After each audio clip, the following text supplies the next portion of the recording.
Welcome to the Deep Dive.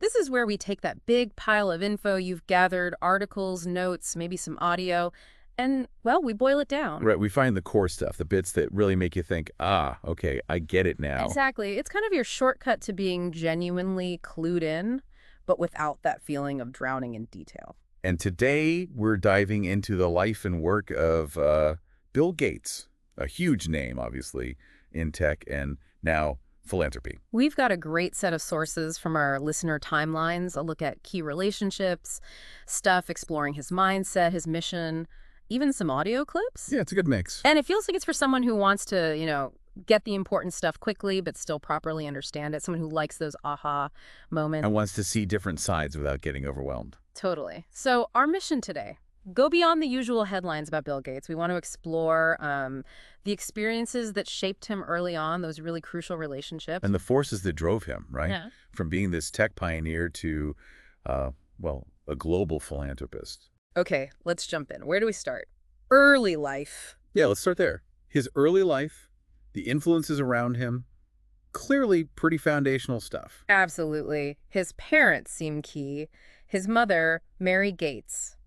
She sounds like a really significant influence. Definitely. Apparently a very dominant force in some ways. Well, yeah, the sources mention their relationship wasn't always smooth sailing when he was young. They even went to family counseling. Oh, really? Didn't know that. But she was very involved, pushed him socially, and really instilled this idea of contributing to the community. Which is interesting given his later path. Right. And later, she was actually his right-hand person in the early Microsoft days. Oh, okay. And his dad. Described as an amazing role model. So strong parental figures, definitely. And it wasn't just about, making him go to parties, was it? Her community involvement. That's a really good point. Her being involved in organizations probably showed him how systems work, how you can tackle big problems. Yeah, maybe planted some seeds for the foundation work later on. Could be. And even before that social push, his raw intelligence was obvious. Oh, the math test story. Yeah. In 8th grade, he took the statewide math test. And just aced it. He didn't just ace it for 8th graders. He apparently got the top score for all grades, 8 through 12. Wow. Okay. Uh-huh. That must give you some confidence. You'd think so, right? Confidence in tackling complex problems, finding logical answers, a trait you see again and again. Yeah, makes sense. And then there were the friendships. Paul Allen, obviously. The legendary duo, Lakeside School, messing around with computers, writing that payroll program. Did they have a falling out at some point? Apparently, yeah. But they patched things up, worked on the class scheduling thing, too. Paul really got him into computers initially. Sort of a yin and yang dynamic, the sources say. You can imagine that combo. Yeah. Bill's drive, Paul's initial spark. Yeah. But there was another friend, too, Ken Evans. Right, from Lakeside as well. They seemed close. Very. Shared ambitions, read Fortune magazine together, getting interested in business. But he died young, didn't he? Tragically, yes. A mountain climbing accident. And the sources suggest that loss really hit Bill hard. How so? It seemed to solidify his determination to chase those ambitions they'd shared. Like he had to do it for both of them, maybe? Huh. That kind of early loss. Mm. It must give you a sense of urgency. Yeah, really puts things in perspective, I imagine. And then Harvard, which didn't last long. No. He was exposed to new things there, sure, but Microsoft is calling. The pull was too strong. Yeah, dropping out was a huge moment. Showed his conviction, really. Okay, so he leaves Harvard, dives into Microsoft, and it sounds like it was just all-consuming from day one. Totally. The sources paint a picture of just, intense dedication, almost unreal work ethic. Writing code for days without sleep, that kind of thing. Exactly, an obsessive focus. It sounds like a really demanding environment he created. And moving to Albuquerque with Paul Allen, that famous crummy apartment. Developing the first software? There's that story about him living on Tang, just the orange drink powder. Yeah, just to keep coding. Shows that level of focus, doesn't it? Incredible. And then the big one, MS-DOS for IBM. Right. Which apparently they even missed the first deadline for. Really? No. But it still became the thing that launched them. Absolutely. It put Microsoft right at the center of the PC revolution. A cornerstone moment.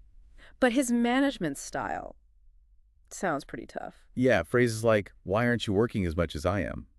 suggest high expectations. For everyone, including himself, clearly. Mm-hmm. Sharp, direct communication. And then there was the antitrust stuff later on in the 90s. Right, that brought a lot of heat. Concerns about Microsoft being too dominant, maybe acting unfairly. A big legal battle.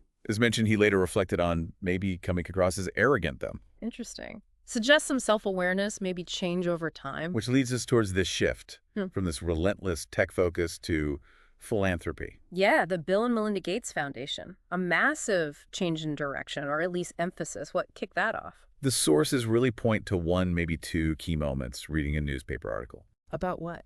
about kids dying from preventable diseases in Niger. Just tragic numbers. And then seeing a World Development Report. What did that show? Millions of children dying from something as basic as diarrhea. And apparently, Melinda's reaction was really powerful. So it was a shared thing, a shared shock. Absolutely. That seems to be the core driver. This shared horror at global health inequity and a commitment to do something. Wow. One article, one report, changing the course of things so dramatically. It's pretty incredible. But their first efforts weren't perfect, were they? No, there's mention of, like, sending computers to Southern Africa. But without the infrastructure, or maybe the training, to make them truly useful. Something like that. Well-intentioned, but maybe not the most effective approach initially. Right. And that seemed to push them towards finding where they could really make a difference. A more strategic, evidence-based approach. Which led them deep into global health. Sanitation, for example. Not exactly glamorous. No, but absolutely critical. And Bill apparently got really deep into why sanitation tech hadn't advanced like, say, water tech had. And he connected with Peter Janicki to reinvent the toilet. Yeah, inspired partly by someone named Day Yang, who's seen the problems firsthand. It led to that whole reinvent the toilet challenge. That sounds fascinating. Funding really out there ideas. Totally. Things using microwaves, converting urine, even using insects to process waste. Seriously.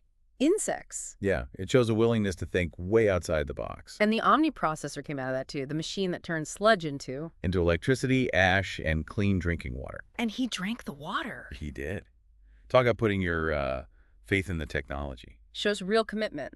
And Melinda's role here, focusing on the user. Crucial. Making sure the design's considered safety, privacy, actual usability, not just the tech specs. That human-centered angle, Yeah. so important. And a big company, Lixil, is actually making one of these new toilets now. Yeah, which shows it's moving beyond just prototypes, real-world potential. That balance seems key. And then there's polio eradication, a huge, huge effort. Massive investment, yeah. Mm-hmm. Financially, but also reputationally. Sticking their necks out. And it's been tough going, hasn't it? Especially in places like Nigeria, Pakistan, Afghanistan. Incredibly challenging. Terrorism, groups like Boko Haram, actively fighting vaccination efforts. Mhm. It's heartbreaking. To get so close to eradication, but then face those setbacks. Must be immensely frustrating, Mm. emotionally draining. But he stays optimistic, apparently. They have this detailed end-game strategic plan. Wow. Unwavering focus again. Yeah, and that focus extends to climate change, too. Right. Another massive global challenge. And his approach is, again, through innovation. Very much so. He doesn't seem to buy the idea of, just leaving Earth. No plan B on Mars for him. Doesn't sound like it. It's about fixing things here, mainly through new technologies. He supports a lot of crazy ideas, invests heavily in climate tech. And nuclear energy is a big one for him. TerraPower. A major focus. Advanced nuclear. Specifically, the traveling wave reactor concept. Explain that again. It runs on. Depleted uranium, basically nuclear waste, and it could run for decades. Addresses fuel supply and waste. That sounds revolutionary if it works. It's definitely forward-thinking. He worked with Nathan Myhrvold, consulted Lowell Wood. Serious brain power involved. Lowell Wood connected to Edward Teller. Wow. Yeah. And the design itself has safety baked in.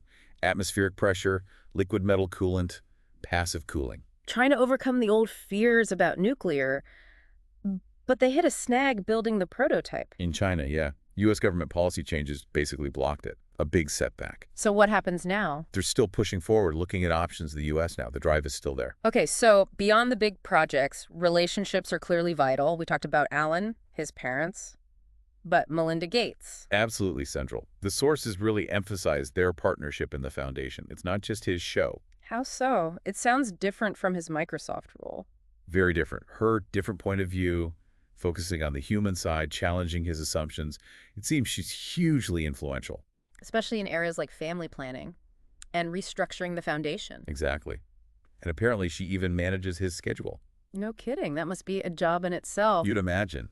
It sounds like a true partnership, mutual respect, shared goals. And the other huge partnership, Warren Buffett. The Oracle of Omaha. Mhm. Amazing story there, too. Yeah. His mother actually set up their first meeting. Really? And they clicked. Instantly, apparently. A Yeah. real connection. And then Buffett's pledge, what was it, $31 billion? Just staggering. An unbelievable amount of money. And the principle behind it. Every human life was of equal value. Yeah. That became core to the foundation. You can imagine the weight of responsibility Bill must feel with that gift. Immense. Like Buffett saw their potential for global impact and just doubled down. Incredible trust. Okay, and thinking about how Bill processes all this, the think weeks. Ah, yes. Those famous weeks of isolation, Yeah. Hood Canal, just reading and thinking. Really dedicated CPU time for his brain. That's how he puts it. Though one source suggested his whole life is kind of a continuous think week now, focused on these global problems. Constantly processing. And his reading, Yeah. it's legendary, right? Off the charts. Devours books, articles, reports, and apparently retains an incredible amount. Takes detailed notes on complex stuff, like Vaclav Smil's energy books. That kind of intense curiosity and discipline, it's woven through everything. It really is. Ties into his personality, which the sources touch on too. That intensity, the competitiveness, the brain as a CPU metaphor again. Very analytical, always looking for the optimal solution. But there's also that self-reflection we mentioned, acknowledging maybe being arrogant earlier. Saying he's mellowed. Yeah, though that core drive seems unchanged. But maybe his definition of success has evolved. From like market share to global impact. Exactly. And how he deals with setbacks. Not just work harder, but maybe knowing when to pivot too. And little quirks. Pacing when he thinks. The Tang diet. Huh, yeah. Being super competitive, even playing tennis, it adds color, doesn't it? Makes him seem a bit more human. Definitely paints a fuller picture. For sure. Behind the headlines. So wrapping this up, bringing this deep dive toward a conclusion, what are the big takeaways for you? I think fundamentally, it's this relentless curiosity. That's the engine. Fueled by those early experiences, yes, but also this deep, persistent optimism. Even facing huge challenges. Right. And the partnerships. Melinda, Buffett, they've been absolutely crucial amplifiers. His approach to sanitation, polio, climate, it's always rooted in this belief in innovation. And using his brain power, his resources to make a real difference. Exactly. A commitment to tangible, measurable change. It really does make you think, doesn't it? How that same laser focus, that data-driven approach from the tech world, Yeah. how it translates when you apply it to these incredibly complex, deeply human, global problems. What are the strengths of that? Huge analytical power. But are there limitations, too, when dealing with culture, politics, human behavior on such a massive scale? That's the big question, isn't it? And for you listening in, what stood out most? What was the most surprising thing or the most thought-provoking part of exploring Bill Gates' brain, his mission? Definitely worth thinking about. Yeah. We'd encourage you to dig into the sources yourself if something sparked your interest or explore related ideas. Thanks for joining us for this deep dive.